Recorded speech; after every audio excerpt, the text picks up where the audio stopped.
Kwa hiyo majeraha ya wachezaji wa klabu ya soka ya Yanga ni sherehe kwenu wa mashabiki wa Simba.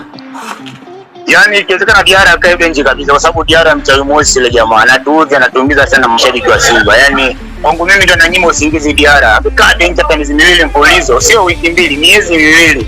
Naamini Yanga angeshika nafasi ya 4 ndugu yangu. Kwa hiyo unamaanisha kwamba Diarra akikaa golini pale mashabiki wengi wa Simba mnakosa usingizi? Hatuna imani kabisa yule bwana. Yaani mnyonge na wachezaji Diarra kipa. Diarra ni golikipa kweli, moja kwa nauma. Diarra ni golikipa mmoja mzuri, anatunyima usingizi. Hao majeraha wanaonea wengine, namuumiza hata Diarra pale benchi kidogo, anayasingizia maumivu ya benchi. Atupishe.